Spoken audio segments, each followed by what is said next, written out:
jungle lived a maid of royal blood, though dusky shade. A marked impression she once made upon a Zulu from Atabulu. And every morning he would be down underneath a bamboo tree, awaiting there his love to see. And then to her he'd sing, if you like me like I like you, and we like both the same. I like to say, this very day, I like to change your name, 'cause I love you and love you true. And if you would love me, one live is two live is one, under the bamboo tree. And in this simple jungle way, he wooed the maiden every day by singing what he had to say. One day he seized her and gently squeezed her, and then beneath the bamboo green, he begged her to become his queen.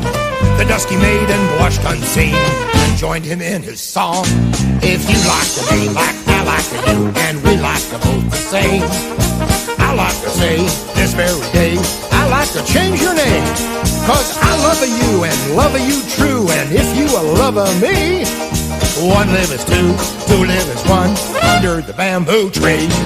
If you like to be like I like to you, and we like to both the same. I like to say this very day, I like to change your name, 'cause I love you and love you true. And if you love me, one live is two live is one, under the bamboo tree. Yes, sir! That's a cool song, Colonel. Why, thank you, Daniel. Were you ever actually in Africa? Well, certainly, sir, on safari. Didn't I ever tell you about my adventure with the Cape buffalo, the most ferocious animal in the world? No, I don't think you did. Well, one day, when I was out riding, I came upon this huge buffalo. My horse took one look and bolted. The bull bellowed and charged, and the race was on. We overtook a leopard at 100 miles an hour when suddenly the saddle came loose, and I fell at the foot of the only tree in 9 counties. 2 seconds later, I was up astride the main limb, 40 feet above the ground. 40 feet in 2 seconds? Absolutely. And then that buffalo began to climb the tree. Colonel, a buffalo can't climb a tree. Oh, this one thought he was a monkey. He came up, higher, higher, and higher. I took my lasso, and quicker than lightning, there he was, hanging 20 feet from the ground. The biggest bull buffalo ever seen in Africa.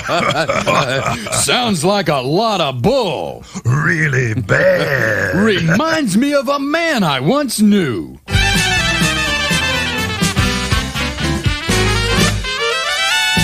Well, the south side of Chicago is the baddest part of town. And if you go down there, you better just beware of a man named Leroy Brown. Now, Leroy more than trouble. You see, he stood about 6'4", and all the downtown ladies call him Treetop Lover. All the men just called him Sir. And he's bad, bad, Leroy Brown, the baddest man in the whole darn town. Badder than old King Kong, and meaner than a junkyard dog. And he's bad, bad, Leroy Brown, the baddest man in the whole darn town. Badder than old King Kong, and meaner than a junkyard dog. Now Leroy, he a gambler, and he like his fancy clothes, and he like to wave his diamond rings in front of everybody's nose. He got a custom Continental, he got an Eldorado too. He got a 32 gun in his pocket for fun, he got a razor in his shoe. And he's bad, bad, Leroy Brown, the baddest man in the whole darn town. Badder than old King Kong, and meaner than a junkyard dog. And he's bad, bad, Leroy Brown, the baddest man in the whole darn town. Badder than old King Kong, and meaner than a junkyard dog. Well, Friday about a week ago, Leroy's shooting dice, and at the edge of the bar sat a girl named Doris, and oh, that girl looked nice. Well, he cast his eyes upon her, and a trouble soon began. And Leroy Brown, he learned a lesson about